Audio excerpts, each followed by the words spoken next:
The sun hadn't cleared the ridge when the world turned to fire in screaming metal. Chief Petty Officer Elena Thornburg felt the blast wave before she heard it, a compression of air that turned her lungs inside out and slammed her against the roof of the Humvee. The IED had been buried deep, shaped charge pointed upward, designed not to disable, but to obliterate. When the smoke cleared enough to see, the lead vehicle was gone. Not damaged, gone. Just a crater and burning pieces scattered across 50 meters of Syrian hardpack. She was moving before her ears stopped ringing. Training took over. Assessment, reaction, execution.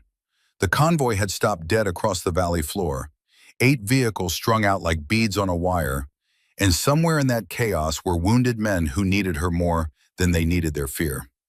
Master Chief Garrett Vance grabbed her shoulder as she vaulted from the vehicle. He was 58 years old, 3 weeks from retirement, and his eyes held the kind of clarity that only came from watching young men die for 3 decades. Thornburg, wait for the sweep. She didn't wait. The second explosion came from the ridge, a mortar round that hit with mathematical precision between the third and fourth vehicles.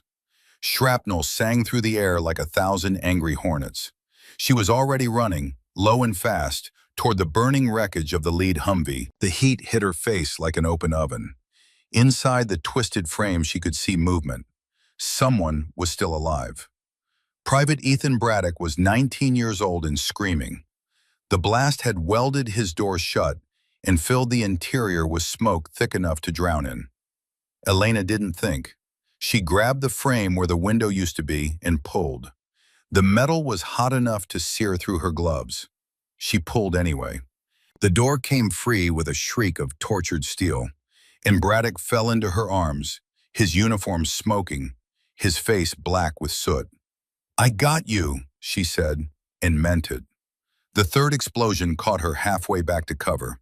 She felt the impact in her bones before the pain arrived, a sensation like someone had driven a railroad spike through her abdomen. The shrapnel entered just below her ribs and tore through at an angle, missing her spine by inches, exiting through the meat of her outer thigh. She didn't fall, couldn't fall.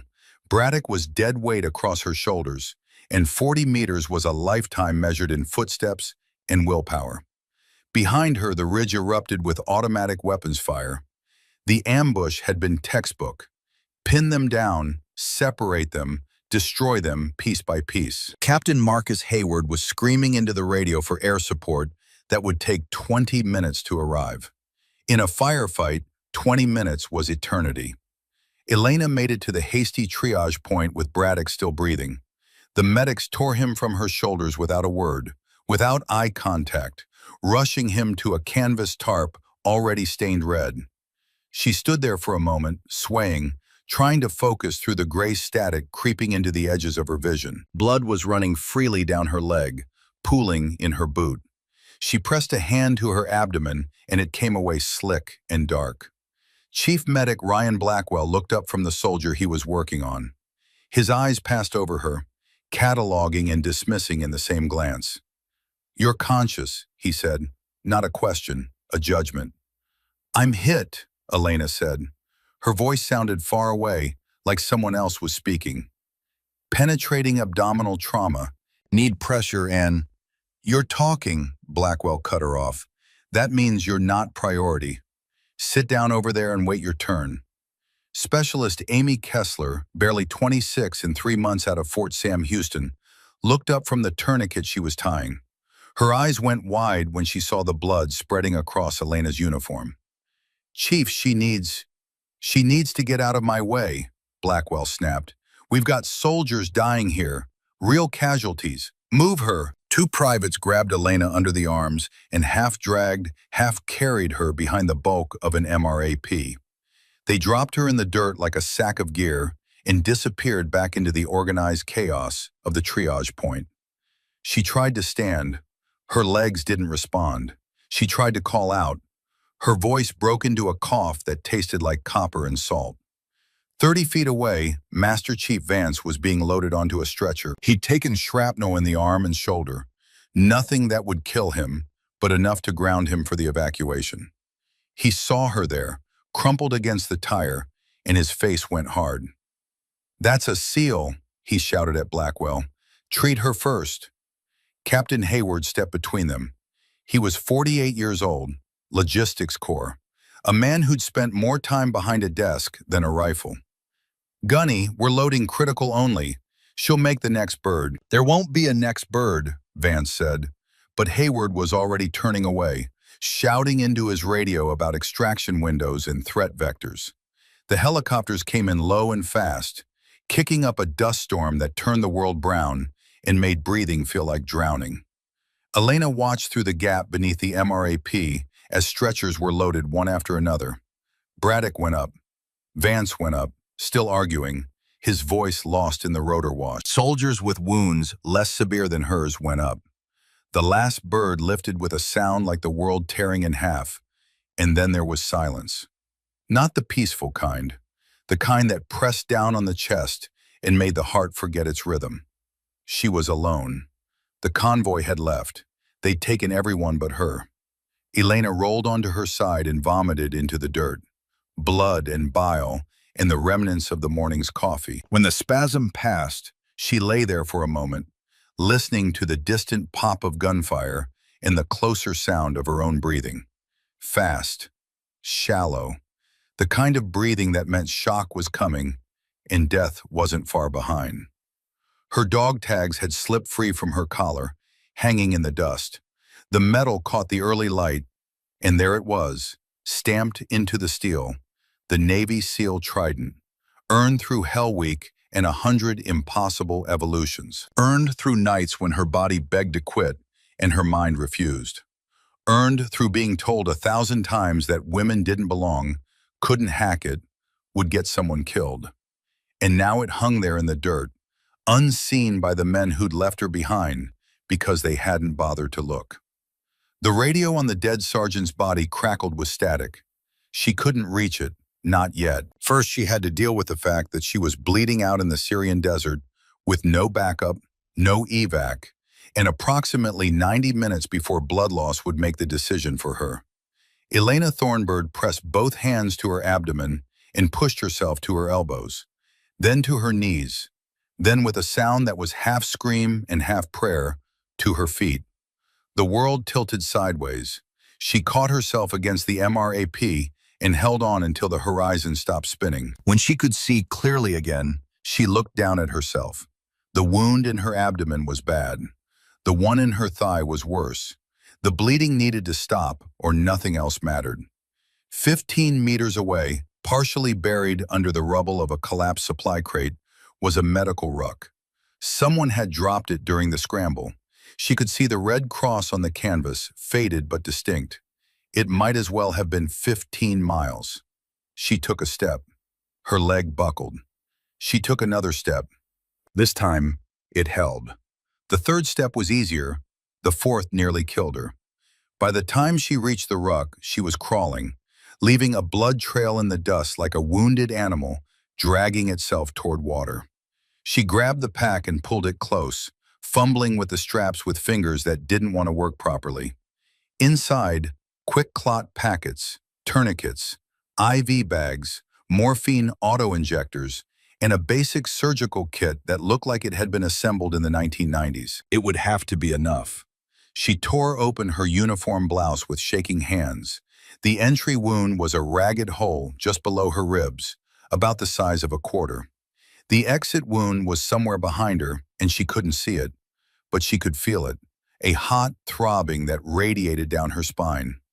The shrapnel had passed through cleanly, which meant no fragments to remove, but it also meant a through and through that was bleeding from both sides. Elena grabbed a packet of Quick Clot and tore it open with her teeth. The powder spilled across her hands. She pressed it directly into the wound, packing it as deep as she could with fingers that had started to go numb. The chemical reaction began immediately, a burning sensation that was somehow worse than the wound itself. She screamed into her sleeve, biting down on the fabric until her jaw ached. The thigh wound was different. She could see the fragment there, a twisted piece of steel about the size of her thumb, embedded in the meat of her outer quadriceps. It had to come out, no choice. She pulled off her belt and looped it around her leg just above the wound, pulling it tight enough to slow the bleeding. Then she looked around for something to use as forceps. The multi-tool on Sergeant Wade Garrett's belt would have to do. He'd been 34 years old, married, 2 kids, and now he was lying face down in the dirt with 3 bullets in his back. She didn't have time to be sorry. She took the multi-tool, flipped open the pliers, and held them over the small fire still burning in the remains of a fuel can. 10 seconds. 20. When she pulled them out, the metal was glowing faintly in the morning light. Elena took a breath, held it. Then she dug into her own leg. The pain was white and absolute. It wiped out thought, wiped out training, wiped out everything except the animal need to make it stop. She heard someone screaming and realized distantly that it was her. The shrapnel resisted, caught on something, maybe bone, maybe tendon. She pulled harder. It came free all at once, and blood followed in a hot rush that soaked through her pants and into the dirt. She dropped the fragment and grabbed another quick clot packet, tearing it open and packing the wound before she could pass out. The tourniquet came next. She pulled it tight enough to hurt, then tighter still, until the bleeding slowed to a seep. Her leg looked wrong below the tourniquet, pale and mottled, but it would hold for now. It had to hold. The IV was harder. Her veins had started to collapse, and her hands were shaking so badly that she missed the first stick. And the second. The third time she got it, taping the line in place with trembling fingers. The saline bag hung from a piece of broken antenna, dripping slowly into her arm. It wouldn't be enough to replace what she'd lost, but it might buy her another hour, maybe 2. Only when the IV started dripping did she allow herself 30 seconds of rest, head against the warm metal, breathing measured. The morphine called to her from the med ruck. She left it untouched. She'd need clarity for what came next. The radio crackled again. This time she could reach it. Sergeant Garrett's body was still warm when she rolled him over to take the handset from his vest. She keyed the mic, listening to the squelch of empty channels, cycling through frequencies until she found one with traffic. Voices. Not English. Something else. Arabic, maybe. She was about to move on when she heard something that made her freeze. Ares 6, this is Ares 2. Target zone secure. Counting 14 enemy KIA. No friendly casualties. The accent was American. South Carolina, maybe Georgia. She knew that drawl. She'd heard it before, at Fort Bragg, in the team rooms and the chow halls. That was a contractor, a private military operator, and he was calling the ambush zone secure. Copy, Ares 2, another American voice replied. Female target unconfirmed. Sweep the perimeter and verify kill. Phase 2 proceeds at 1800 hours. Female target. They were looking for someone specific, looking for her. Elena keyed through more frequencies, found another conversation, this one more encrypted, but still audible. Convoy Bravo 2 is redirected to Route Scorpion. Proceed as planned. Route Scorpion. She knew that name. It was an alternate supply route that ran parallel to Highway 7, threading through the mountains east of the valley. It had been marked on the briefing maps as unverified, use with caution, because the Syrian army had operated there during the Civil War, and the Syrian army loved their landmines. Nobody used Scorpion unless they had no choice. She grabbed the tactical map from Garrett's cargo pocket and spread it across her knees. Route Scorpion was marked in red pencil, a winding line that cut through the high ground. Marked alongside it, in smaller print that looked like it had been added later, Minefield, unknown density, last swept 2015. That was 8 years ago. Mines didn't age out, they just waited. The convoy was being redirected directly into a minefield. Someone had planned this, someone on the inside, someone who knew exactly where to hit them and how to make it look like bad luck. Elena felt something cold settle into her chest. Not fear, something harder.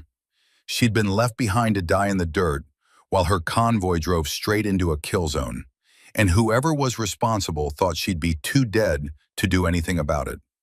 They were wrong. She keyed Garrett's radio to the convoy frequency and tried to transmit. Static. She tried again. Nothing. They were jamming her, which meant they knew she was alive, and they didn't want her talking to anyone. That was fine. She'd work with it.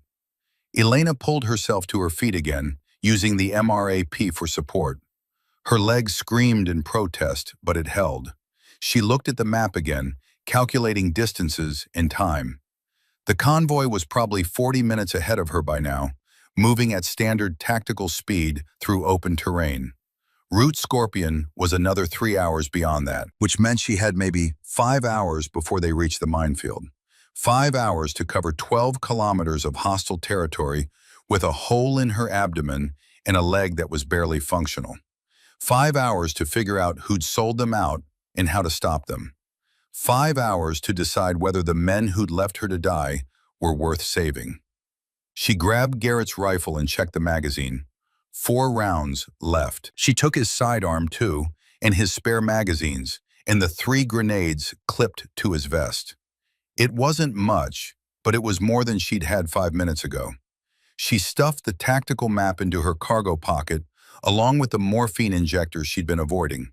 For later, when the pain got bad enough that dying seemed preferable to taking another step. The abandoned supply depot was visible on the ridge above her, a cluster of half-collapsed buildings that had probably been a Syrian army outpost before the civil war turned the whole country into a graveyard.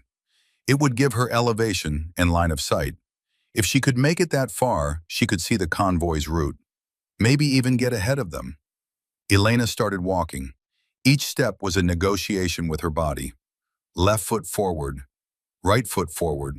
Breathe. Don't think about the blood. Don't think about the distance. Think about Braddock's face when she'd pulled him from the fire. Think about Vance trying to get her on that helicopter.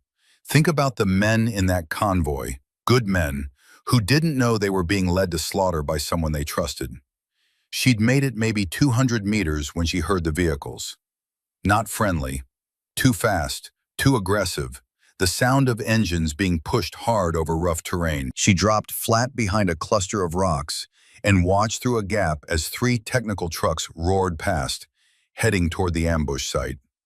Each truck carried 4 men. Not Syrian army, not ISIS.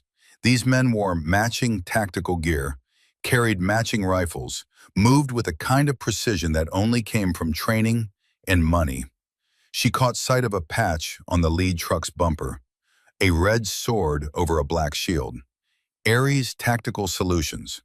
The same contractors she'd heard on the radio. They were coming back to finish the job. One of the trucks slowed as it passed her position. A man stood in the bed, scanning the terrain with binoculars. Elena held her breath and pressed herself flat against the rock. He was looking right at her, through her, past her. She was covered in dirt and blood, and against the desert hardpack, she was just another shadow. He said something to the driver, and the truck accelerated again, following the others toward the kill zone. When they were gone, Elena continued her climb. The ridge was steeper than it had looked from below. Loose scree that gave way under her boots and sent her sliding backward every 3rd step. Her hands were raw. Her leg was a constant scream. The IV bag had run dry, and she'd left it behind. Just another piece of trash in a desert full of trash. By the time she reached the depot, the sun was high and merciless. The buildings were exactly as bad as she'd expected. Walls with holes, roofs collapsed inward, floors covered in broken glass and spent shell casings. But there was shade, and there was water. An old cistern in the corner of what had been a supply room, still half full of rainwater that tasted like rust and dust and survival. She drank until her stomach cramped, then filled Garrett's canteens and drank again. There was something else in the ruins. A weapons cache. Not military issue, too clean, too recent. Someone had been using this place. She found an RPG launcher with 2 rounds, a dozen AK-47 magazines still sealed in plastic, and a tactical tablet in a waterproof case. The tablet was locked, but the lock was civilian grade. She had it cracked in under a minute. What she found inside made her forget about the pain in her gut and the fire in her leg. Files, dozens of them, convoy routes, personnel manifests, bank transfers, communication logs. Everything was labeled with military precision, sorted by date and operation code. The most recent folder was marked Operation Clean Sweep, Asset H6 confirmed. She opened it. The first file was a photograph. Captain Marcus Hayward shaking hands with a man in civilian clothes. The man's jacket had a patch visible on the shoulder. Red sword over black shield. Ares Tactical Solutions. Behind them, a briefcase sat open on a table. Elena could see the cash, neatly banded stacks that added up to more than Hayward made in 5 years. The second file was a route map, their convoy's route, with 3 red X's marked along the path. The ambush site was the first X. Route Scorpion was the second. The third was labeled simply Disposal. The third file was a ledger, bank transfers. $340,000 wired in 6 installments over 3 months. The last transfer was dated 3 days ago. The memo line read, Route Compromise plus Disposal. Elena felt something crack open inside her chest. Not surprise, not even anger. Just a cold, clear understanding that the man who'd ordered her left behind had sold them all out for the cost of a decent house in the suburbs. The fourth file was the one that changed everything. It was a target list. 7 names highlighted in red. 6 she didn't recognize. Supply sergeants, logistics officers, people who wouldn't be missed right away. The 7th name she knew by heart. Master Chief Garrett Vance. He wasn't collateral damage. He was the primary target. Everything else, the ambush, the convoy, the minefield, all of it was built around killing one man. A man who was 3 weeks from retirement and probably wanted nothing more than to see his grandchildren grow up. She opened the attached file. It was a report written in the flat military prose that turned lives into bullet points. Vance had discovered discrepancies in the supply manifests. Small things at first. Medical supplies that went missing. Ammunition that never arrived. He'd started asking questions. Started keeping records. And 3 days ago, he'd sent a message to the Inspector General's office requesting a formal investigation into Captain Marcus Hayward's logistics operations. 3 days ago, the same day Hayward had received his final payment. Elena sat there in the ruins with the tablet on her knees and the sun beating down through the broken roof. The convoy had maybe 4 hours before they reached the minefield. She had maybe 3 hours before blood loss made her too weak to move. And somewhere out there, Ares Tactical Solutions was hunting her with orders to confirm the kill. She could activate her emergency beacon. It was in her vest, intact, still functional. She could call for help and be on a helicopter within the hour. Let someone else handle it. Let the proper authorities investigate. Let the system work. But the system was what had left her here. The system was what had put a price on Vance's head.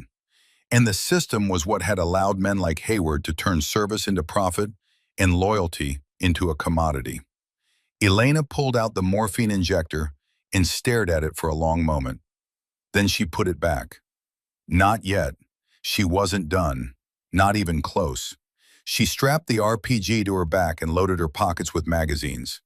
The tablet went into her cargo pocket, wrapped in plastic from the weapons cache. She checked Garrett's rifle one more time, chambered around, and started moving east toward the high ground overlooking Route Scorpion.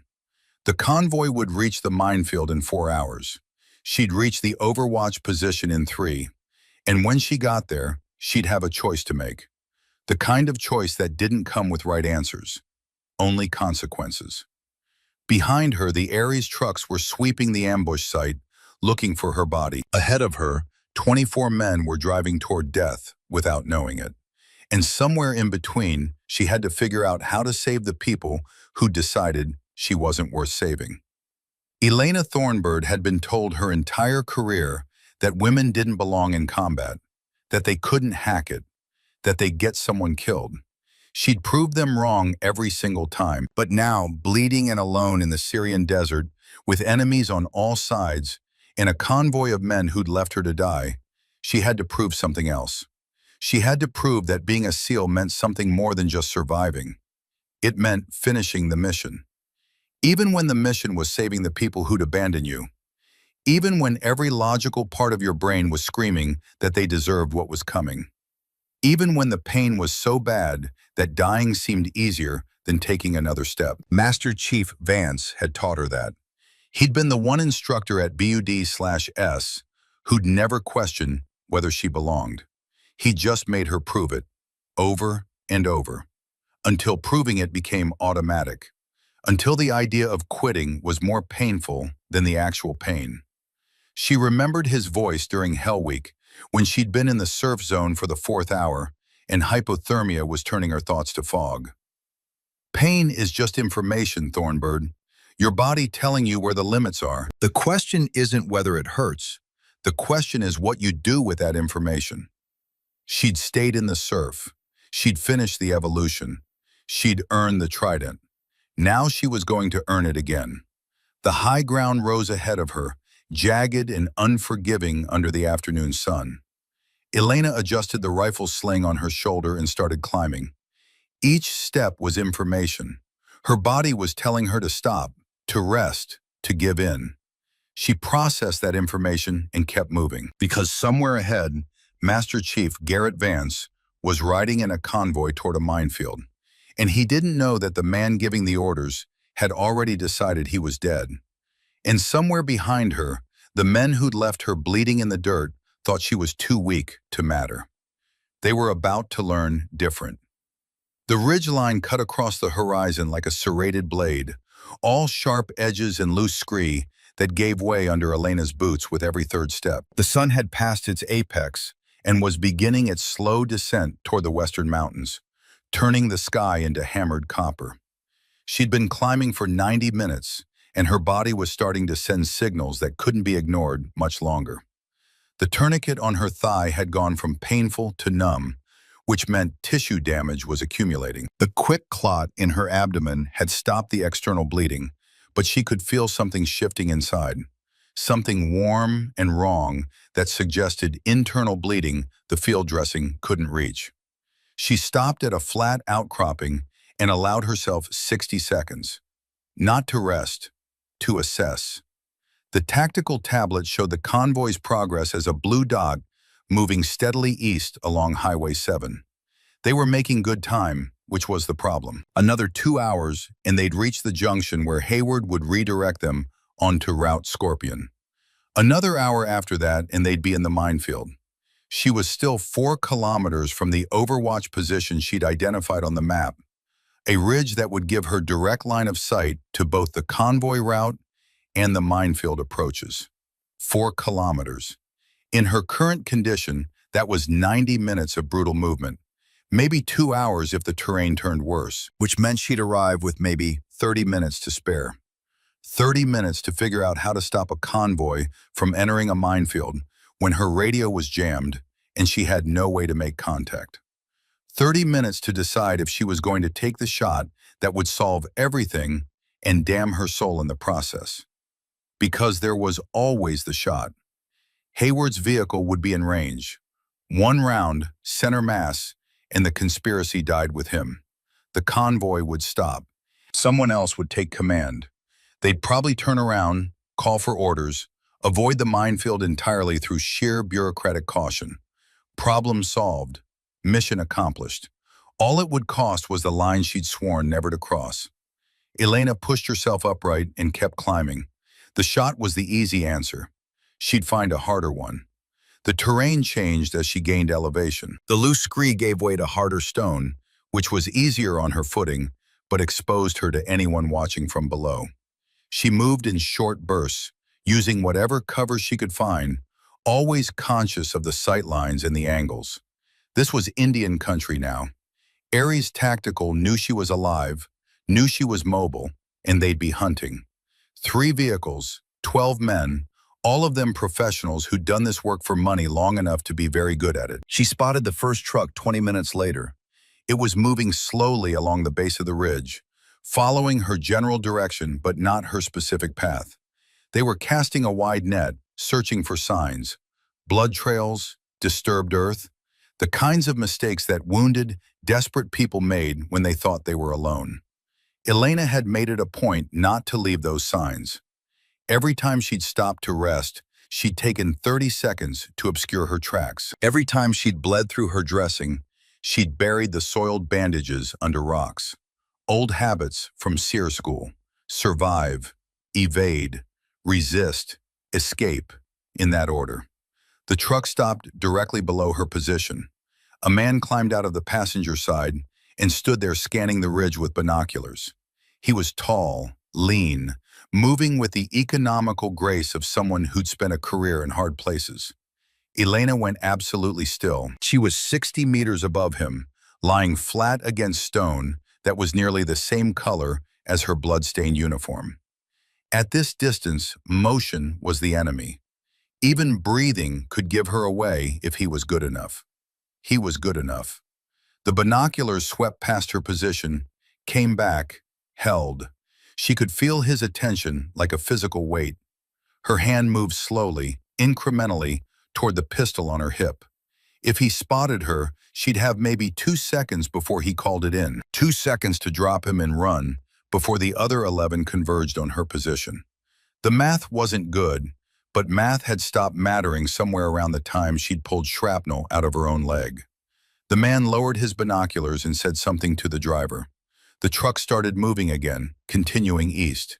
He hadn't seen her. Or he had seen her and decided a shadow on a rock wasn't worth investigating. Either way, she'd bought herself another 30 minutes. Elena waited until the truck disappeared around a bend before she moved again. Her hands were shaking, not from fear, from blood loss and dehydration, and the simple fact that the human body wasn't designed to function with this much damage. She drank from Garrett's canteen, forcing down water that her stomach didn't want. Then she pulled out the tablet and checked the convoy's position again. They'd stopped. All 8 vehicles, stationary at a position that matched the Highway 7 junction. This was it. This was where Hayward would make his pitch. Some excuse about road conditions or intelligence reports or tactical necessity. Some reason why they needed to deviate from the planned route and take Scorpion instead. And the convoy would follow, because that's what convoys did. They followed orders. Elena zoomed in on the satellite overlay. The minefield started approximately 3 kilometers past the junction, in a narrow valley where the road threaded between 2 ridgelines. Perfect terrain for an ambush, which was why the Syrian army had mined it in the first place.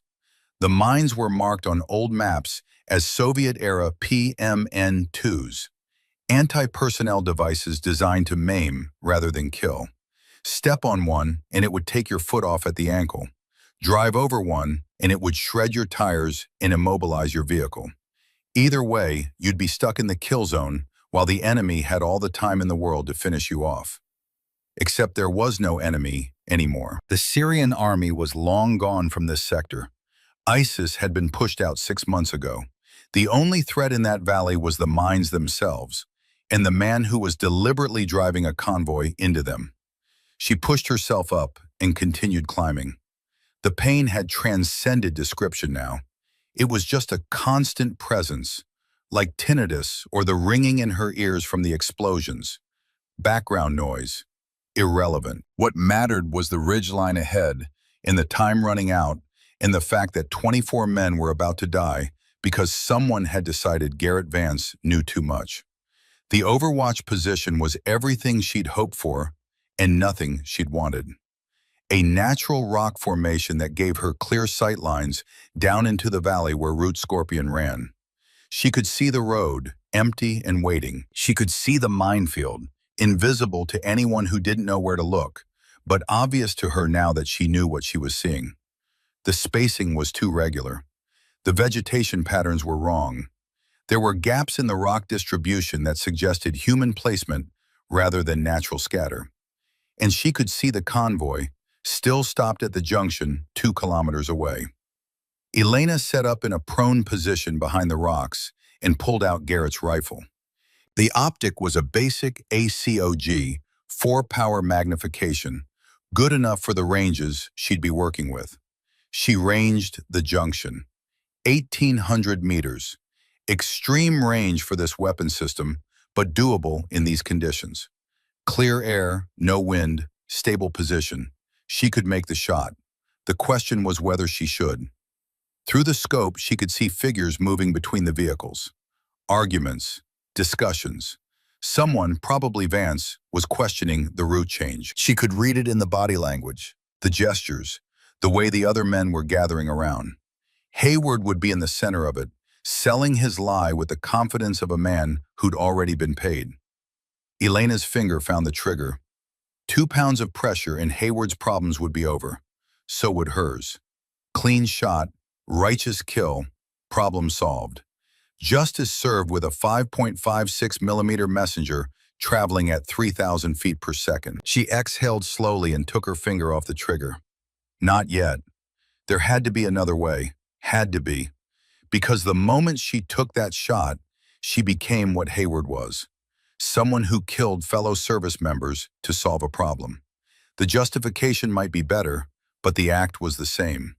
And she hadn't spent 8 years earning the trident just to throw it away on a revenge killing, no matter how much that revenge was deserved. The tablet had a communication function, encrypted messaging, satellite uplink, the kind of technology that contractors used when they needed to coordinate across distances without relying on military infrastructure. She opened it and started scrolling through the contact list. Dozens of names, none of them familiar. Call signs and numbers and operational designations that meant nothing to her. Then she found one that did. Vance, primary target, verify before disposal.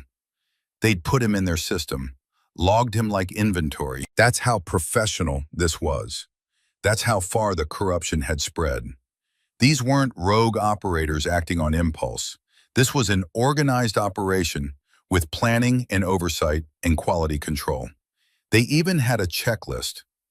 Elena opened the message interface and typed, Vance target compromised, female witness eliminated, proceeding phase 2, confirm. She hit send and waited. The response came back in 40 seconds. Confirmed. Execute phase 2 at 1800 hours. 0 survivors. 0 survivors. They weren't just killing Vance. They were killing everyone. The whole convoy. 24 men turned into casualties, blamed on a minefield that everyone would assume was just bad luck. And somewhere, someone would file the paperwork and close the investigation, and life would go on. Elena checked her watch. 1720 hours. 40 minutes until execution. The convoy was starting to move again, turning onto Route Scorpion, following Hayward toward the valley. She could see them through the scope now, 8 vehicles in a staggered column, maintaining proper intervals, doing everything right except trusting the wrong man. The Ares truck appeared on the northern ridge, then another on the southern ridge. They were setting up overwatch positions. When the convoy hit the minefield, Ares would be in position to engage any survivors. A crossfire that would leave nothing alive.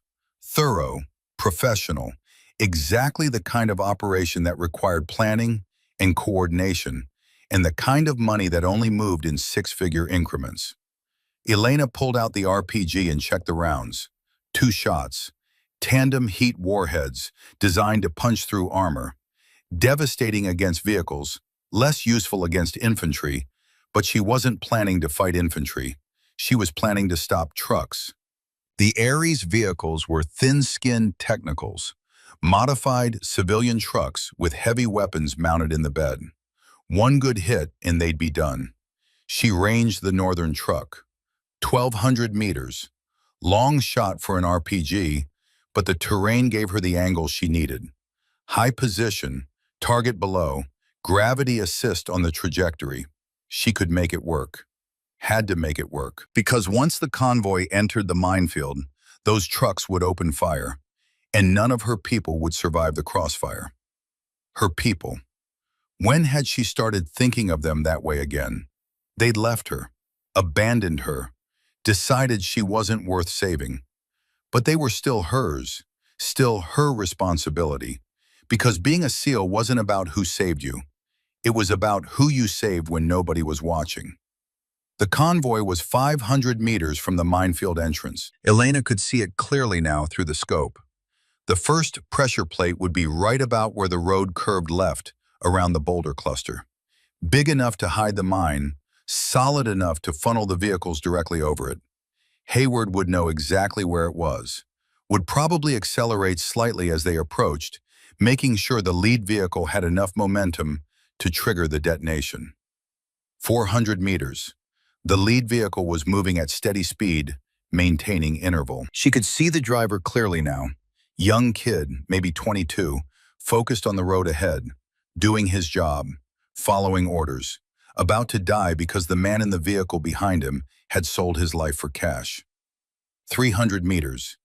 Elena shifted her aim to Hayward's vehicle, second in line, right where a convoy commander should be, close enough to control the formation, far enough back to survive the initial explosion. Through the scope, she could see him in the passenger seat, relaxed, confident, checking his watch, probably counting down the seconds until his problem solved itself and his retirement fund was secure. 200 meters. Her finger touched the trigger again. This was it. Last chance. Take the shot or commit to the harder path. Kill the traitor or save the victims. Justice or mercy. The choice that defined whether she was still the person who'd earned the trident or someone else entirely. The radio crackled. Not her radio, the one she'd taken from Garrett's body. Someone was transmitting on the convoy frequency, close enough for the signal to punch through the jamming. All units, this is Vance. Something's wrong. I need everyone to stop. Stop now. The convoy didn't stop. Hayward's voice cut in immediately, calm and authoritative. Negative, Gunny. We're behind schedule. Keep moving. Captain, I'm seeing irregularities in the terrain. This area isn't clear. It's clear, Vance. Intel confirmed it 3 days ago. Then Intel is wrong. I'm seeing signature patterns that match. Master Chief, you're retired in 6 hours. Let me do my job. 100 meters. The lead vehicle was almost at the curve, almost at the mine. Elena could see Vance in one of the rear vehicles, standing up through the roof hatch, binoculars to his face, scanning the terrain with the kind of intensity that came from 3 decades of staying alive in places that wanted you dead. He knew. Somehow, he knew. Maybe it was the terrain. Maybe it was the way Hayward was acting. Maybe it was just the instinct that kept good soldiers alive and got bad ones killed. But he knew something was wrong, and nobody was listening. 50 meters. Elena made her choice. She swung the RPG onto her shoulder, aimed at the Northern Aries truck, and fired. The backblast kicked up a storm of dust behind her position. The round streaked downrange, a smoke trail that drew a perfect line from her position to the target. Impact came 2 seconds later. The truck exploded in a fireball that sent debris spinning into the air and bodies tumbling across the rocks. She didn't wait to admire the shot. She was already loading the second round, already swinging toward the southern truck. The element of surprise was gone.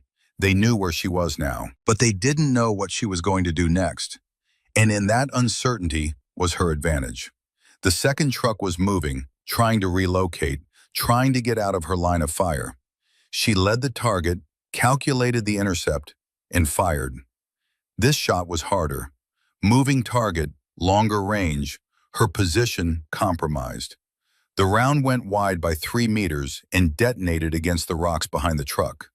Close enough to get their attention, not close enough to stop them. The convoy had stopped. All 8 vehicles, emergency halt, exactly 50 meters from the minefield entrance. Vance had used the explosions as justification to override Hayward's orders. Smart, but it wouldn't hold.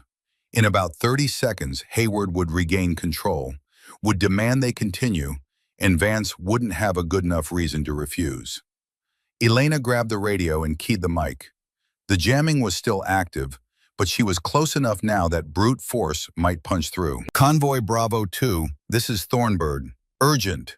Static. Then a voice, young and shocked. Thornbird! Oh my God, you're alive! It was Kessler, the junior medic, the one who'd hesitated. Elena didn't have time for emotion. Route Scorpion is mined. Repeat, you are 50 meters from an active minefield. Stop all forward movement. Hayward's voice cut in, sharp with authority. Unverified transmission. Disregard. All units continue movement. Elena zoomed her scope onto the curve in the road. She could see the pressure plate now, knew where it was, knew what would happen if that lead vehicle rolled over it. Vance, check your map. Grid coordinates, Tango, Foxtrot, 7, 9er. Soviet PM N2 field. In place 2015, never cleared. Silence. Then Vance's voice, measured and calm. Thornbird, we thought you were KIA. How did you get those coordinates? From the tablet of the Ares contractor who was sent to confirm my death. The same contractors who are being paid to make sure none of you leave this valley alive. More silence. She could imagine the scene inside those vehicles. Confusion. Disbelief. The cognitive dissonance of hearing a dead woman on the radio telling them their commanding officer was trying to kill them. Hayward tried to regain control. She's delirious, hallucinating from blood loss. Ignore her and continue movement. Captain, Vance said slowly, I'm pulling up the route map now. Thornbird, where did you say those coordinates were? Elena gave them again, waited, counted the seconds. Captain Hayward, Vance's voice had changed, gone flat, the tone of a man who just had his worst suspicions confirmed. Why isn't this minefield marked on our current map? Because it's been cleared. I told you, Intel verified. Intel verified nothing. I'm looking at a Syrian Army tactical map from 2015. Those coordinates are marked as active mines, PMN2S, just like Thornbird said. Now, why the hell are we 50 meters from a minefield that's not on our operational maps? The radio went quiet. Elena could almost hear Hayward's mind working, trying to find an explanation that didn't end with him in handcuffs. When he spoke again, his voice was different, harder, the voice of a man who'd run out of options and decided to go all in. Master Chief Vance, you're relieved of duty effective immediately. Medical concerns. All units, continue movement on my order. Like hell I'm relieved. Everyone stay where you are until we... The sound of a gunshot cut through the radio, then another, then screaming, then silence. Elena's blood went cold. Through the scope, she could see chaos in the convoy. Soldiers jumping from vehicles, weapons up, taking cover, but not from external threats, from each other. Hayward had shown his hand, had pulled his weapon, had probably shot Vance, and was now using the contractors embedded in the convoy to maintain control through force. Kessler's voice came back on the radio, shaking with fear. Thornbird, Hayward just shot Master Chief Vance. He's got 3 contractors with him. They're holding the drivers at gunpoint. They're forcing us forward into the minefield. Elena watched through the scope as Hayward's vehicle pushed forward, nudging the lead Humvee from behind. The soldiers had weapons but couldn't use them. Not in this formation. Not with friendlies in the line of fire. Hayward knew that, was counting on it. He'd gone from covert operation to overt hostage situation in the span of 30 seconds. And now he was betting that nobody would shoot through their own people to stop him. He was probably right, which meant Elena had about 2 minutes before the lead vehicle crossed into the minefield, triggered the first mine, and created enough chaos for the remaining Ares contractors to finish the job. She grabbed the radio. Kessler, how bad is Vance hit? Shoulder wound. He's alive but bleeding. Thornbird, what do we do? Tell me exactly where Hayward is. Second vehicle, passenger seat. He's got his sidearm on the driver. 2 contractors in the back seat. The 3rd contractor is in the lead vehicle, forcing that driver forward. Elena ranged the 2nd vehicle, 1,400 meters. Hayward would be on the right side, the driver on the left, two contractors in back. A shot through the passenger window would go through Hayward and potentially into one of the contractors. Two problems solved with one bullet. Clean, efficient, murder. She moved her finger to the trigger, held it there. This was different from the shot she'd refused to take earlier. This was active threat, hostile force. Hayward had crossed the line from corrupt officer to active combatant the moment he'd pulled that trigger on Vance. This was a righteous kill, legally defensible, morally justifiable. Everything she needed to take the shot without losing herself in the process. Except for one thing, Braddock, the private she'd pulled from the fire. The 19-year-old kid who'd survived the ambush because she'd carried him 40 meters through hell. He was in that convoy, probably in one of the vehicles near the front.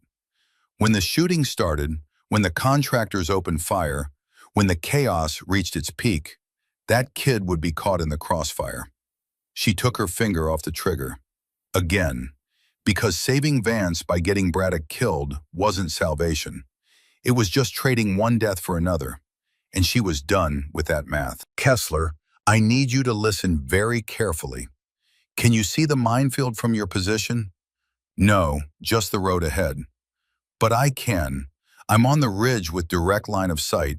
I can guide you through. Through? Thornburg, you want us to drive into a minefield? I want you to survive the next 5 minutes. The only way that happens is if you do exactly what I tell you, exactly when I tell you. Can you do that? A pause, then. You're asking me to trust you. I'm asking you to trust that I didn't crawl across 8 clicks of desert with a hole in my gut just to let you die in a minefield. Another pause, longer this time. Elena could hear voices in the background, arguments, someone saying this was crazy, someone else saying they didn't have a choice. Then Kessler came back on, her voice steadier than before. Okay, we're listening. What do you need? First thing, tell me who's driving the lead vehicle. Private First Class Danny Morrison, 20 years old, from Ohio. Is he listening? He is now. Morrison, this is Chief Thornburg. Have you ever been through a breach lane before? The kid's voice was shaking. No, Chief. That's okay, you're about to learn. I'm going to talk you through this step by step. I need you to trust my instructions and follow them exactly. No hesitation, no second guessing. Can you do that? The contractor has a gun to my head. I know, and in about 30 seconds, that's not going to matter. Because either you follow my instructions and we all survive, or you don't and we all die. Those are the only two options. So I'm going to ask you again, can you do this? A long pause, then. Yes, Chief, I can do this. Good. Now here's what's going to happen. On my mark, you're going to hit the brakes. Hard. Emergency stop. The contractor is going to go forward into the dash. That's when you take his weapon and secure him. Copy? Copy. Elena shifted her scope to the road ahead, found the pressure plate, calculated the distance. Morrison, you've got 15 meters before the first mine. On my mark. 3, 2, 1. Mark. Through the scope, she saw the lead Humvee's brake lights flare. The vehicle stopped hard. The contractor in the passenger seat slammed into the dashboard, just like she'd predicted. Morrison moved fast, grabbing for the weapon, getting into a struggle. The vehicle rocked with the fight inside. Hayward's voice on the radio screaming, "Keep moving! All vehicles advance!" Elena ignored him. Morrison's status? Got him. Weapon secured. Outstanding. Now listen carefully. I'm going to guide you around the first mine. When I say go, you're going to steer hard right, 30 degrees. Hold that angle for exactly 2 meters, then straighten out. Ready? Ready. Go. The Humvee moved right, slow, controlled, exactly as she'd instructed. It missed the pressure plate by maybe 18 inches. Close enough that Elena could see the mine through her scope, partially buried, waiting for weight that never came. Straighten out, Good, now stop. You're clear of the first one. Behind the lead vehicle, chaos was erupting. Hayward was screaming orders that nobody was following. The contractors in his vehicle had their weapons up, trying to maintain control. But the other soldiers were starting to realize what was happening, starting to understand that their commanding officer was trying to kill them. The math was shifting. Kessler came back on. Thornbird, we've got 4 soldiers in the rear vehicles. They're ready to move on your signal. Negative. Everyone stays in their vehicles. If we start a firefight now, half the convoy drives into mines trying to take cover. We're going to walk out of this. Literally, one vehicle at a time. Kessler, who's driving your vehicle? I am. Can you see Morrison's brake lights? Yes. Stay exactly 5 meters behind him. Match his movements exactly. When he goes right, you go right. When he stops, you stop. Understand? Understood. Elena started talking Morrison forward again, meter by meter, mine by mine. The field was dense here, pressure plates every 10 to 15 meters, staggered pattern designed to catch vehicles trying to weave. She could see them all from her elevated position, could plot a path that threaded between them like a needle through cloth. But it was slow work, painful work. Every instruction had to be precise. Every movement had to be perfect. One mistake and Morrison would be the first name on a casualty list that wouldn't stop until it hit 24. They'd made it maybe 50 meters into the field when the Ares truck on the southern ridge opened fire. Heavy machine gun, probably a Browning M2, sending 50 caliber rounds screaming down into the valley. The rounds hit all around the convoy, kicking up geysers of dirt and rock. One punched through the hood of the 4th vehicle. Another shattered a windshield. The soldiers were scrambling for cover, but there was no cover. Just the road and the mines, and the absolute certainty that moving off the road meant death. Elena swung her rifle toward the Ares position and fired 3 quick shots. Suppressive fire. She wasn't trying to hit anything at this range, just make them keep their heads down. Make them think twice about exposing themselves. Buy Morrison another 30 seconds to get to the next waypoint. Morrison, don't stop. Keep moving.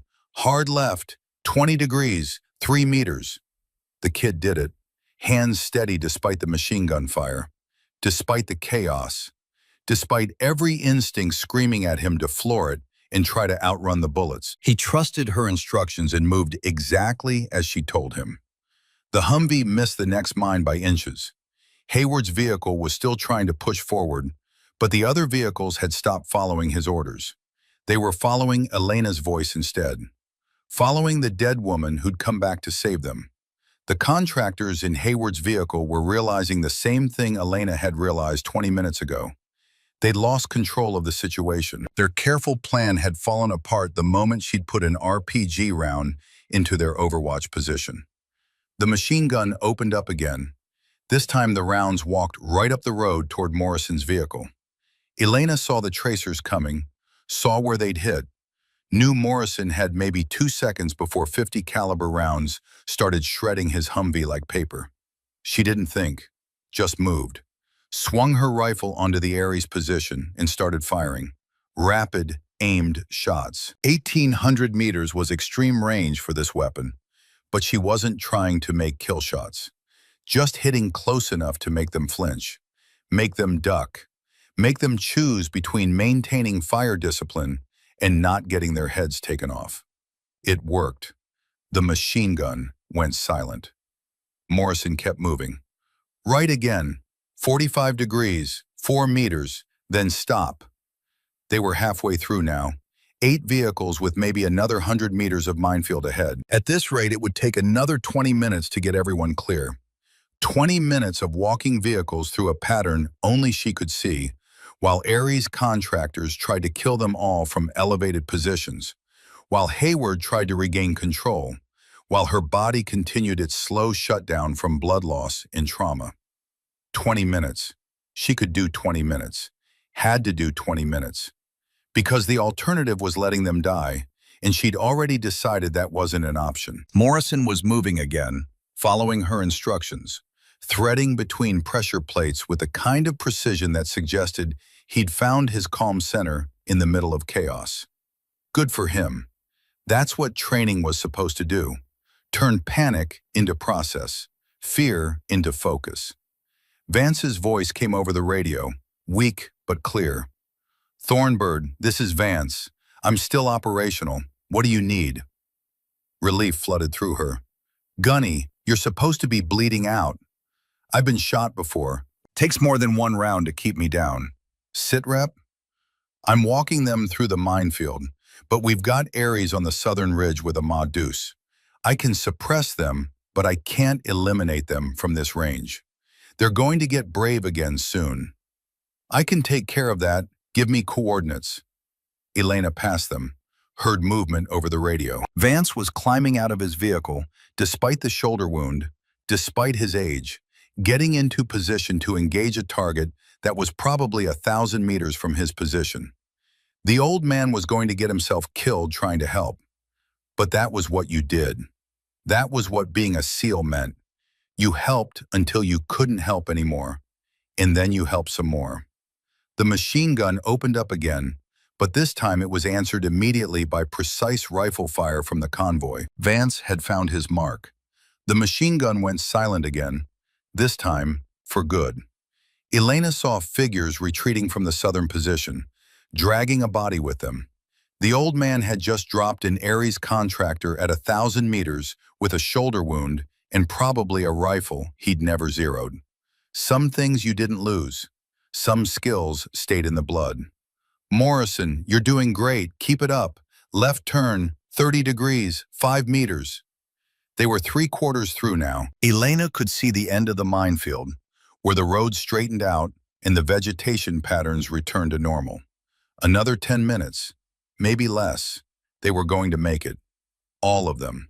Despite Hayward, despite Aries, despite the fact that she'd been left to die in the dirt 8 hours ago. That's when Hayward made his final play. She saw it through the scope. Hayward stepping out of his vehicle, pistol in hand, walking toward the lead Humvee with the cold purpose of a man who decided that if he couldn't win, nobody could. The contractors with him followed, weapons up, creating a firing line. They were going to execute Morrison, going to shoot the driver and send the vehicle careening off the road into the mines, turn the whole convoy into a catastrophe that would be blamed on bad luck and bad intelligence, and nobody would ever know the truth. Elena shifted her scope onto Hayward, centered the crosshairs on his chest.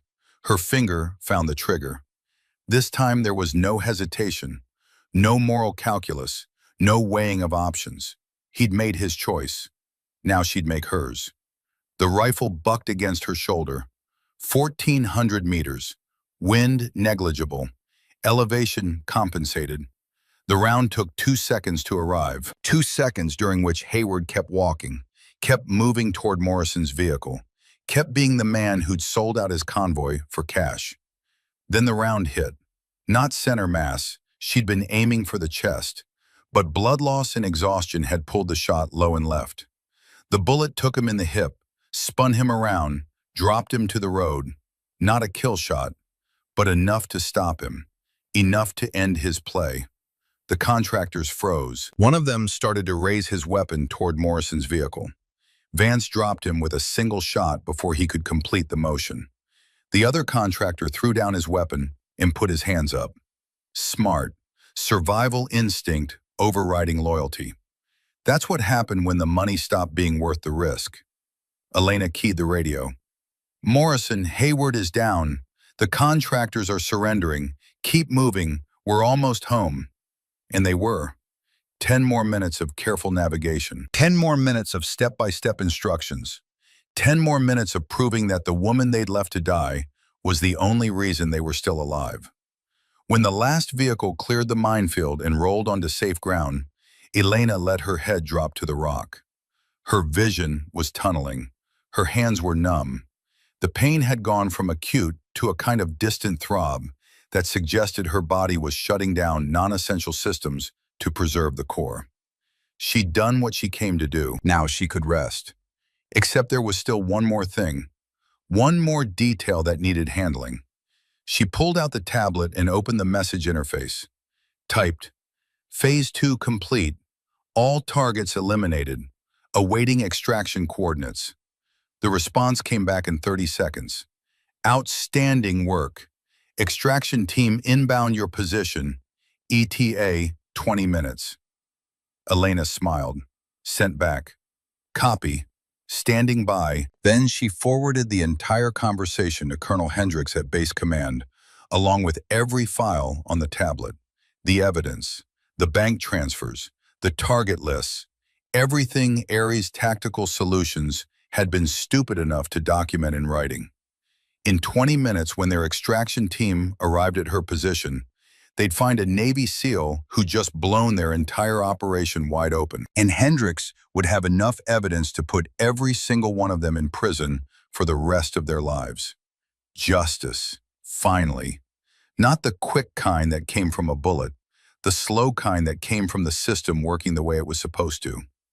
Elena closed the tablet and stared at the sky. The sun was setting now, painting the desert in shades of amber and rust. She listened to the convoy celebrating in the valley below, listened to Vance coordinating the security perimeter and the casualty collection, listened to the sound of helicopters in the distance, coming to bring them all home. She'd done it. Against every odd, against every expectation. She'd saved 24 men who decided she wasn't worth saving. And in doing so, she'd proved something more important than any of them would ever understand. She'd proved that being a SEAL wasn't about who abandoned you. It was about who you refused to abandon, even when they didn't deserve it, even when it cost you everything, even when the easy answer was to let them die and call it justice. Elena Thornburg closed her eyes and listened to the approaching rotors. The sound grew louder, closer, became thunder in her chest. She tried to stay conscious, tried to hold on long enough to see them land. But the darkness had other ideas, and this time, she let it come. When she opened her eyes again, she was already airborne. The helicopters had come in low over the ridge, 2 Black Hawks with door gunners scanning for threats that no longer existed. Elena watched them approach through eyes that kept trying to close, her body making executive decisions about consciousness that her mind couldn't override. She'd done the math somewhere around the time the convoy cleared the minefield. Between the initial wounds, the self-treatment, the blood loss, and the physical exertion of climbing 8 kilometers over hostile terrain, she should have been dead 3 hours ago. The fact that she was still breathing was less biology and more stubbornness. The lead helicopter had touched down 50 meters from her position, rotor wash kicking up a storm of dust and small stones. She tried to stand and made it halfway before her legs decided they were done taking orders. She'd gone down hard on one knee, caught herself with her rifle, and stayed there while the world tilted sideways and her vision narrowed to a tunnel ringed with static. Boots had hit the ground, running footsteps, voices shouting medical terminology that sounded very far away. Hands on her shoulders, her arms, checking pulses in airways, and all the things that medics checked when they found someone who should be dead, but wasn't. Someone had been cutting away her uniform, someone else starting an IV.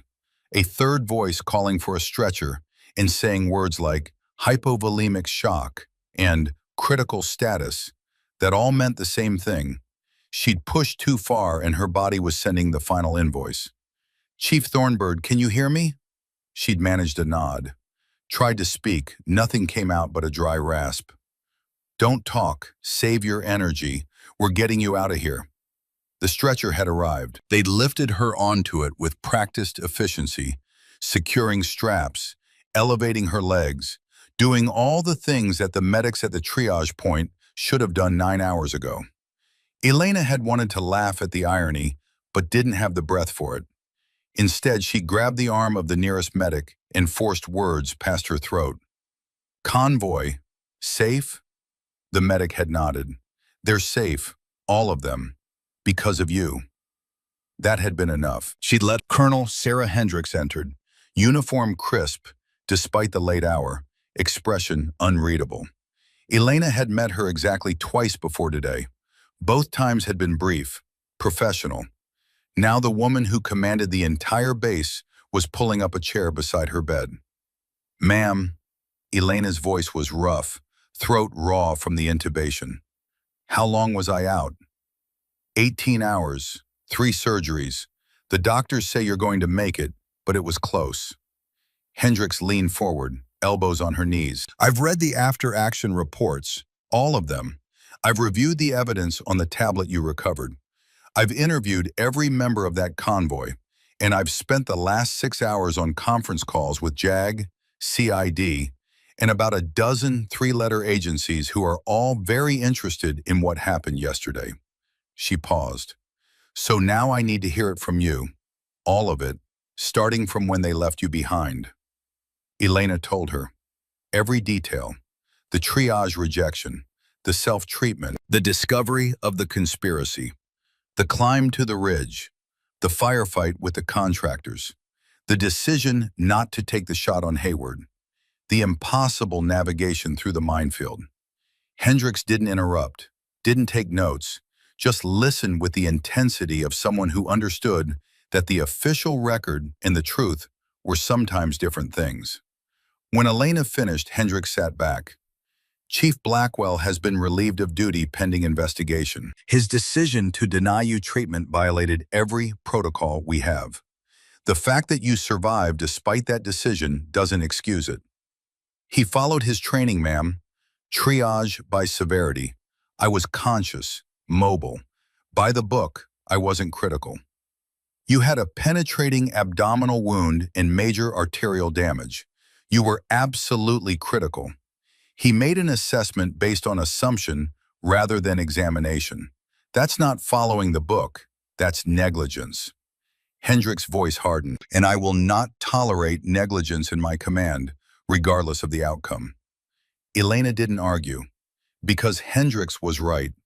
Blackwell had looked at her and seen a woman who couldn't possibly be as badly hurt as she claimed, had made a judgment call based on bias rather than evidence. And that kind of thinking got people killed. "Captain Hayward is in custody," Hendricks continued. "He'll survive the gunshot wound long enough to stand trial. The contractors embedded in the convoy have been arrested. Ares Tactical Solutions is currently being raided by federal agents across 4 states. The bank accounts you identified have been frozen. The evidence you recovered is sufficient to prosecute not just this operation, but dozens of others going back 18 months. "How much?" Elena asked. "Excuse me? How much did they steal? Total?" Hendricks's expression went cold. "Current estimate is $42 million. Medical supplies, weapons, vehicle parts, all of it diverted and sold to the highest bidder, while soldiers died because they didn't have the equipment they needed." She paused. "Vance discovered the first discrepancy 3 days ago, started asking questions. Hayward panicked and decided that eliminating Vance was cleaner than trying to cover up the evidence. So the ambush was specifically to kill Vance. The ambush was to kill Vance and anyone else who might have seen the evidence. You, Specialist Kessler, Private Braddock, all of you were on the target list. The minefield was insurance. If the ambush didn't get everyone, the mines would." Hendricks met Elena's eyes. "They didn't count on you surviving the first attempt. And they definitely didn't count on you being determined enough to walk 8 kilometers through hostile territory to save the people who left you behind." Elena looked down at her hands. They were bandaged, IV lines running into both arms, monitors clipped to her fingers. She'd pushed her body past every reasonable limit and quite a few unreasonable ones.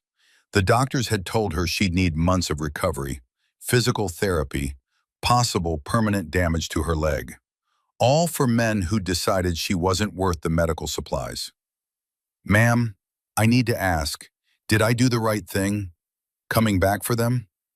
Hendricks didn't answer immediately. When she did, her voice was softer than Elena had ever heard it. "Chief Thornbird, I've been in the Army for 32 years. I've commanded soldiers in 3 wars and a dozen smaller conflicts. I've written letters to families explaining why their sons and daughters aren't coming home. And I've learned that there's a difference between following orders and doing what's right. You had every justification to activate your beacon and let someone else handle it. Every reason to let that convoy drive into the minefield and call it justice. But you didn't. You came back. And because you came back, 24 soldiers are alive today who wouldn't be otherwise. She stood. So yes, Chief, you did the right thing, even though it nearly killed you, maybe especially because it nearly killed you. The colonel moved toward the door, then stopped. The Navy Cross recommendation has already been submitted. Admiral Harrington himself is flying in tomorrow to present it.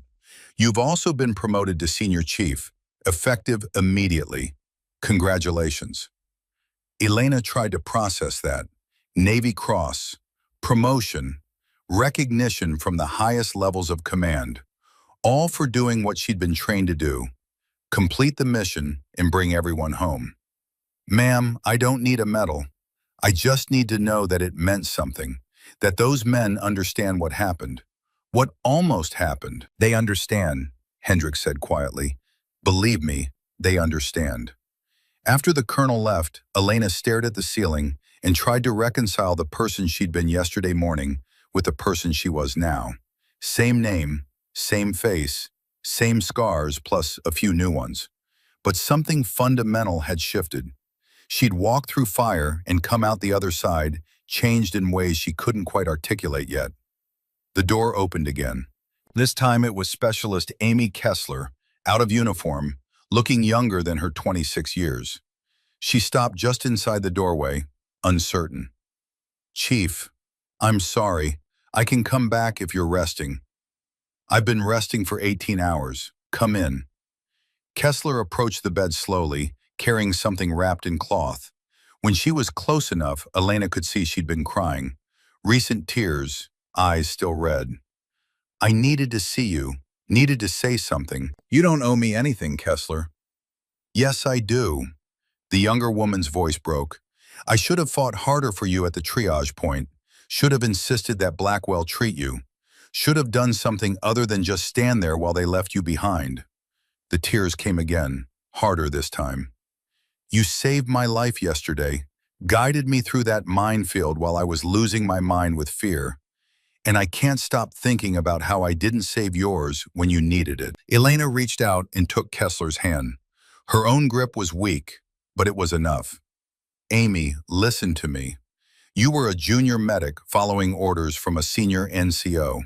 You hesitated. You questioned. That took courage. And when I needed someone I could trust on that radio, you were there. You followed my instructions exactly, and you helped get everyone through safely. That's what I needed from you. That's what you gave me. But I should have done more at the beginning. Maybe, probably, but we don't get to go back and fix the beginning. We only get to decide what we do with the middle and the end. Elena squeezed her hand. You did good yesterday. I'm proud of you. Kessler wiped her eyes and carefully unwrapped the cloth she'd been carrying. Inside was Elena's uniform blouse, cleaned and repaired, the torn sections stitched with care. The seal trident gleamed on the collar. I thought you'd want this. When you're ready. Elena took it with trembling hands. Yesterday she'd earned this trident a second time. Not through Hell Week or impossible evolutions, but through the harder choice. Saving the people who decided she wasn't worth saving. Thank you, Elena said quietly. This means more than you know. Kessler nodded and turned to leave, then stopped at the door. Chief, one more thing. Private Braddock wanted me to tell you something. He said to tell you that he's going to be a medic, said that if you could save lives while bleeding out in the desert, the least he could do was learn how to save them in a hospital. He starts training next month. After Kessler left, Elena held the uniform and let herself feel the weight of what she'd done. Not the medal that was coming, not the promotion, just the simple knowledge that she'd made a difference, that her pain had purpose, that the choice to come back, as impossible and irrational as it had been, was the right one. The door opened a third time. Master Chief Garrett Vance walked in, left arm in a sling, moving with the stiff gait of a man who'd been told to stay in bed and had ignored that advice. He looked like he'd aged 10 years in the past day, but his eyes were clear and sharp as ever. "Gunny," Elena said, "you're supposed to be resting." "So are you. Looks like we're both bad at following orders." He pulled the chair closer to the bed and sat down with a grunt. "How are you feeling?" "Like I got shot, climbed a mountain, and guided a convoy through a minefield." So, Tuesday. Despite everything, Elena laughed. It hurt her abdomen, but it was worth it. Vance had always had the ability to cut through the darkness with a single dry comment. It was one of the things that had made him a great instructor. They sat in comfortable silence for a moment. Then Vance said, "I owe you an apology." "For what?" "For not fighting harder to get you on that helicopter. I knew it was wrong, knew you were critical, but I was wounded, and Hayward was pulling rank, and I let myself be put on that bird without making sure you came with me." His jaw tightened. "That was a failure of leadership, and it nearly got you killed." "Gunny, you tried. I heard you. That's more than anyone else did." "Trying isn't good enough, not when lives are on the line." He met her eyes. "I've been doing this for 33 years, trained hundreds of SEALs, watched them deploy to every hellhole on the planet. And yesterday I learned that one of the best operators I've ever trained is better than I gave her credit for, better than I deserved." Elena felt her throat tighten. "I learned from the best." "No, you learned from me. But what you did yesterday, that came from somewhere else. Somewhere deeper. That came from character." He reached into his pocket and pulled out something small. "I was going to give this to my grandson. He's 17. Thinks he wants to be a SEAL like his grandfather. But after yesterday, I think it belongs to you." He handed her a small pin. Not the SEAL trident, something older. A Force Recon pin, Vietnam era, tarnished silver with the eagle and parachute insignia. It looked like it had seen hard use in harder years. "This was given to me by my instructor in 1972. He told me to pass it on to someone who embodied what it meant to be a warrior. Not just the skills, the heart." Vance closed her fingers around the pin. "You earned this yesterday, Chief. You earned it by being better than the rest of us, by choosing to save us when we'd chosen to leave you. That's not just being a warrior, that's being a leader." Elena looked down at the pin, feeling the weight of history in the metal. This had been carried through Vietnam, through the Cold War, through Desert Storm and Somalia and Afghanistan and Iraq, carried by men who'd faced impossible odds and survived through skill and courage and the refusal to quit. And now it was hers. "I don't know what to say." "Don't say anything. Just promise me something." Vance leaned forward. "Promise me you'll keep being exactly who you are. The Navy is changing. Slowly. Too slowly. But it's changing. And it needs people like you to show them what the future looks like. Women who don't just meet the standard, but exceed it. Who don't ask for special treatment, but demand equal opportunity. Who prove their worth not with words, but with actions." He smiled. "You did that yesterday. You proved something that needed proving. Now promise me you'll keep proving it. Every day, until the day comes when nobody questions whether you belong." "I promise." Vance stood, wincing slightly as his shoulder protested the movement. "Good. Now get some rest. Admiral Harrington is coming tomorrow, and you need to look presentable for your medal ceremony. Can't have you passing out during the presentation. Bad optics." After Vance left, Elena pinned the Force Recon insignia to her hospital gown, right over her heart, next to where the SEAL trident would go on her uniform. Two symbols of excellence. Two promises she'd made and kept. Two chapters in a story that was far from over. The next visitor came after dark. Private Ethan Braddock stood in the doorway, looking like he wanted to run. He was 19 years old, fresh-faced, probably on his first deployment. The kid she'd pulled from the burning Humvee, the kid she'd carried 40 meters while bleeding out. The kid who'd survived because she'd decided his life was worth saving. "Chief Thornbird? I'm sorry, I don't mean to bother you.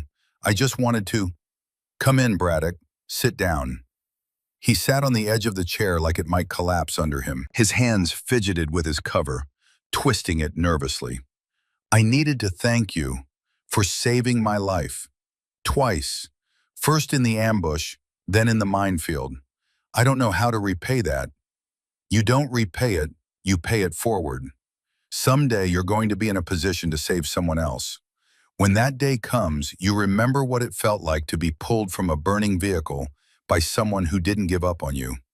And you make the same choice I made. Braddock nodded, blinking hard against tears he was trying not to shed. Specialist Kessler told me you didn't have to come back for us, that you could have called for rescue and let us drive into that minefield. Is that true? Elena considered the question. The easy answer was yes. The honest answer was more complicated. I had a choice. We all have choices. The question is what kind of person we want to be when we make them. What kind of person are you? I'm the kind who doesn't leave people behind, even when they leave me, even when it's hard, even when it nearly kills me. She met his eyes, and I hope that's the kind of person you become too. Braddock stood, came to attention, and saluted with parade ground precision. Elena from her hospital bed returned it as best she could. When he left, he was standing a little taller, carrying himself with the beginning of something that might become confidence if he nurtured it carefully enough. The final visitor came just before midnight. Chief Medic Ryan Blackwell stood in the doorway, and unlike the others, he didn't ask permission to enter, just stood there in the harsh fluorescent light, looking like a man who'd been hollowed out and filled with shame. I don't have the right to be here, he said finally. I know that, but I needed to see you, needed to face what I did. Elena said nothing, just watched him struggle with words that didn't come easy. I was wrong. About you, about the situation, about everything. His voice cracked. I made a judgment call based on assumption rather than evidence. I looked at you and saw a woman, and I decided that meant you couldn't be as badly hurt as you claimed. I was wrong, and my wrong decision nearly killed you. It did more than that, Elena said quietly. It taught me exactly what I needed to know about who I could trust when everything went to hell. Blackwell flinched like she'd hit him. I've been relieved of duty, pending investigation. I'll probably lose my certification. My career is over. Good. The word hung in the air between them. Harsh, final, unforgiving. I deserve that, Blackwell said. I deserve worse. But I need you to know something. I'm not making excuses. I'm not asking for forgiveness. I just need you to know that I'm going to spend the rest of my career, whatever's left of it, making sure no one else makes the same mistake I made. I'm going to teach. I'm going to train. I'm going to make damn sure that every medic who comes after me understands that triage is based on evidence, not assumption. That everyone gets assessed properly, regardless of who they are or what they look like. He met her eyes. I can't undo what I did, but I can make sure it never happens again. Elena studied him for a long moment, saw genuine remorse, saw a man who'd made a terrible mistake and was willing to carry the weight of it for the rest of his life. That didn't excuse what he'd done, didn't erase the hours she'd spent bleeding in the dirt because he'd decided she wasn't worth the medical supplies. But it was something. Then do that, she said. Make it mean something. Make sure my pain wasn't wasted. Blackwell nodded and left without another word. Admiral James Harrington arrived at 900 the next morning with an entourage that included half the base command staff and a medical team that insisted Elena be transferred to a wheelchair for the ceremony, despite her protests that she could stand. They compromised on her sitting up in bed, uniform blouse draped over her shoulders, seal trident polished and gleaming. The Admiral was 58 years old, Navy through and through, with the kind of presence that made rooms go quiet when he entered. He stood at the foot of her bed while a captain read the citation aloud. For extraordinary heroism in combat against enemy forces, Chief Petty Officer Elena Thornburg, while serving as a Navy SEAL medic attached to convoy operations in eastern Syria, was severely wounded during an enemy ambush and left behind during medical evacuation. Despite life-threatening injuries, Chief Thornburg conducted self-treatment under fire, identified and neutralized a hostile contractor team, discovered evidence of insider threat and corruption, and single-handedly guided her convoy through an active minefield while under enemy fire, saving 24 lives at extreme personal risk. Her actions prevented a catastrophic loss of life and exposed a major corruption network within military logistics operations. Her courage, tactical expertise, and unwavering commitment to her fellow service members reflect the highest traditions of the United States Naval Service. Harrington stepped forward and pinned the Navy Cross to her uniform. The weight of it was more than the medal. It was the weight of recognition, of validation, of proof that what she'd done mattered. Chief Thornburg, the Admiral said, the Navy is fortunate to have warriors of your caliber. You've not only saved lives, you've set a standard that will be taught for generations. I'm proud to serve alongside you. He saluted.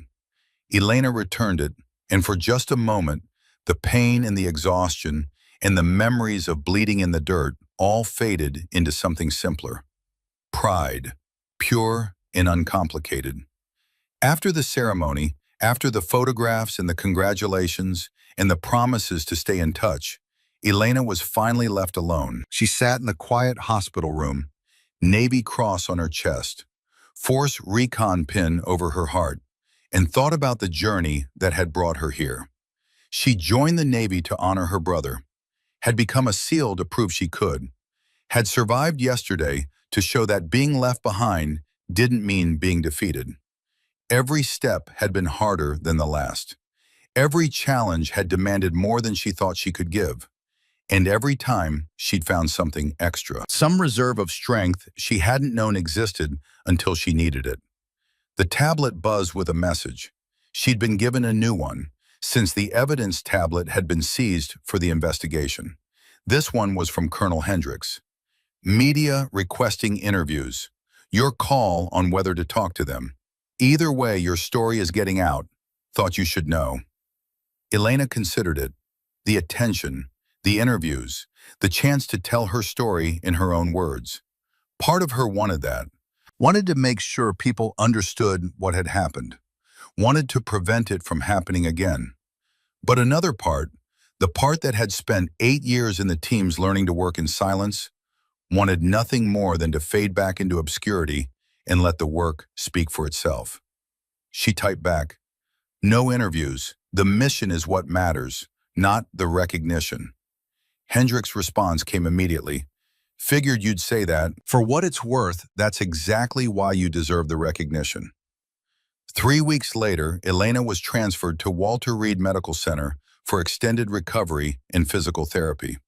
The doctors said she'd need 6 months minimum before returning to active duty, possibly longer. The damage to her leg was extensive, and there was talk of permanent limitations that might affect her ability to serve in combat roles. She refused to believe them. Spend 8 hours a day in physical therapy, pushing through pain that made the minefield feel like a warm-up. Rebuilt her strength incrementally, celebrating victories measured in degrees of motion and pounds of weight lifted. The therapist called her their most stubborn patient. She took it as a compliment. Vance visited twice a week, coordinating his own therapy sessions with hers so they could suffer together. They didn't talk much during the sessions, just worked side by side, two warriors refusing to let injuries define their limitations. Afterward, they'd share coffee in the hospital cafeteria and talk about everything except what had happened in Syria.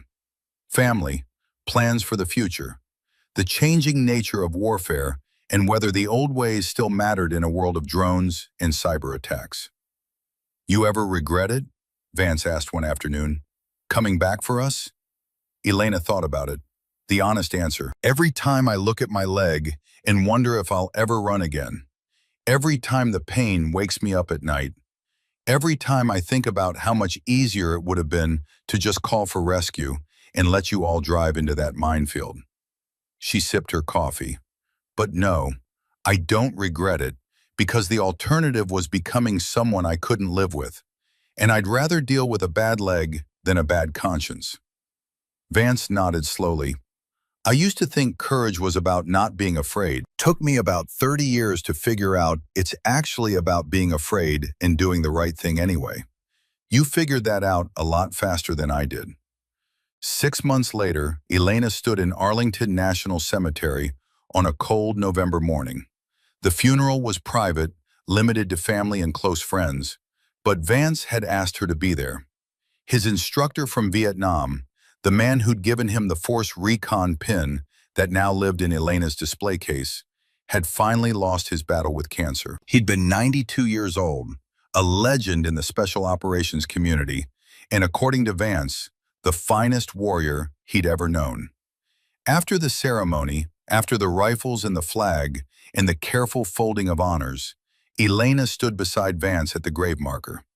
It was simple granite, nothing fancy, just a name and dates and the Force Recon insignia. Exactly what the old man had wanted. He would have liked you, Vance said. Would have appreciated what you did, the choice you made. I wish I could have met him. You did, in a way. Every lesson I taught you came from him originally. Every hard truth about what it means to serve. Every standard you had to meet. Vance placed a hand on the headstone. He used to say that what defines a warrior isn't how they fight, it's what they fight for. And why they keep fighting when there's no glory in it, no recognition, no one watching to see if they quit. He turned to Elena. You proved that in Syria. Proved that being a warrior is about service, not recognition. About doing the right thing even when it costs you everything. They stood in silence for a moment, two warriors honoring a third, the cold wind cutting through their dress uniforms. Then Elena pulled the Force Recon pin from her pocket, the one Vance had given her in the hospital. She placed it on the headstone beside a dozen others that had been left by people paying their respects. I can't keep this, she said. It belongs here, with him. Vance picked up the pin and pressed it back into her hand. No, it belongs with you. He would have wanted you to have it, to carry it forward, to pass it on someday to someone who embodies the same things you do. He closed her fingers around the pin. That's how we honor them, not by leaving trinkets on graves, but by living up to the standards they set, by being worthy of the tradition they handed down. Elena pocketed the pin and saluted the headstone. Vance did the same. Then they walked together through Arlington, past rows of white markers that stretched to the horizon, each one representing a life given in service, a choice made to stand between home and harm, a warrior who'd answered the call and paid the price. You know what the hardest part is? Elena said as they walked. Not the injuries, not the recovery. It's knowing that I did everything right, by the book, exactly how I was trained, and they still left me behind. How do you come back from that? How do you trust the system again? Vance was quiet for a long moment. You don't trust the system, you trust the people who prove they deserve it. And you become the kind of person others can trust when the system fails them. He stopped walking and turned to face her. The Navy is changing, Elena. Slowly, too slowly, but it's changing. And it's changing because people like you prove that the old assumptions are wrong, that women can do the job just as well as men, that courage doesn't have a gender, that leadership is about character, not chromosomes. He smiled. You didn't just save 24 lives in Syria, you changed minds, challenged assumptions, forced people to reconsider their biases. That's worth more than any medal. Doesn't feel like it when I'm in physical therapy trying to rebuild muscles that might never work properly again.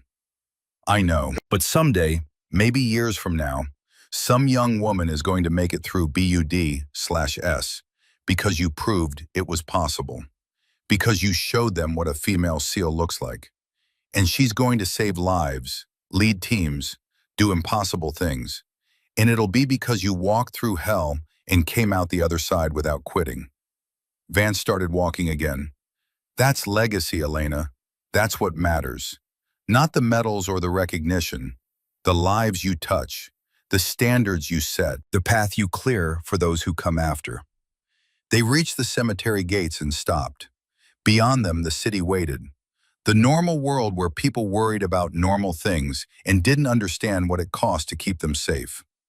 Elena had been part of that world once, before BUD/S, before the teams, before Syria.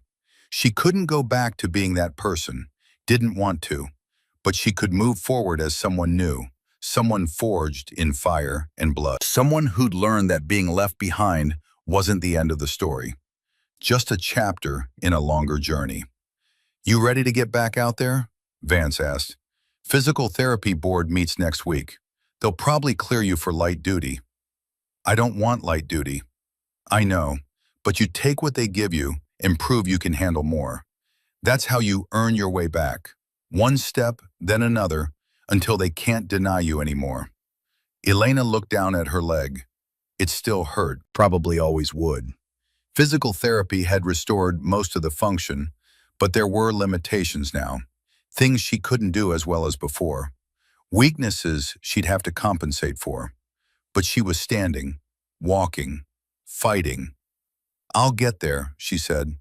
6 months after that, Senior Chief Petty Officer Elena Thornburg returned to active duty with SEAL Team 4.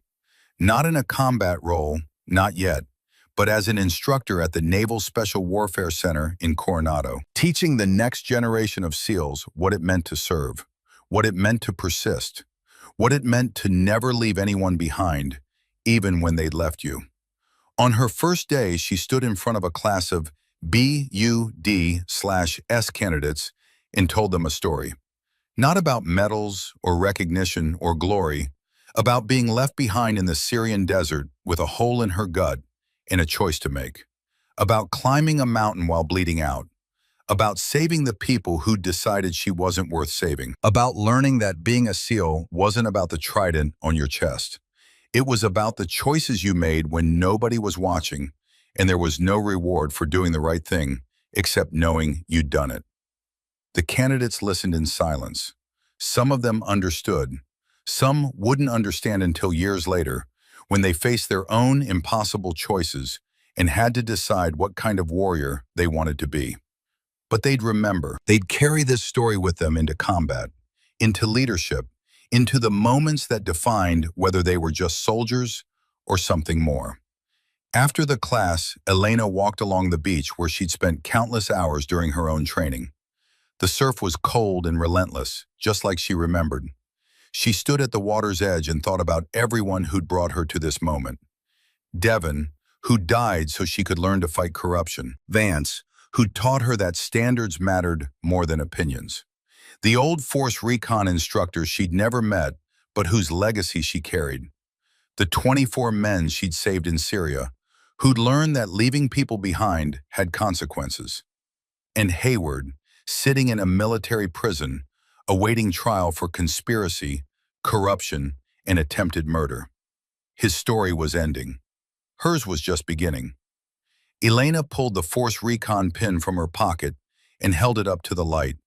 Tarnished silver, eagle and parachute, a promise made and kept across generations. Someday she'd pass it on to someone who embodied the same values, someone who chose service over self, mercy over vengeance, the hard right over the easy wrong. But not yet. She still had more to prove, more to teach, more to give. She pinned the insignia to her uniform, right beside her SEAL trident, and walked back toward the training compound. Behind her, the surf continued its endless assault on the shore, relentless, unforgiving, exactly like the standards she'd sworn to uphold. They'd left her to die in the Syrian desert because they thought she was expendable, thought she was weak, thought she didn't belong. They'd been wrong about all of it. And every day she wore the uniform, every life she touched, every student she taught, she proved exactly how wrong they'd been. Elena Thornburg was a Navy SEAL, not because someone had given her permission, but because she'd earned it in blood and pain and the refusal to quit when quitting would have been easier. She'd earned it by being better than the people who'd abandoned her, by choosing to save them anyway, by proving that warriors are defined not by who abandons them, but by who they refuse to abandon. And she'd keep earning it every single day for the rest of her life.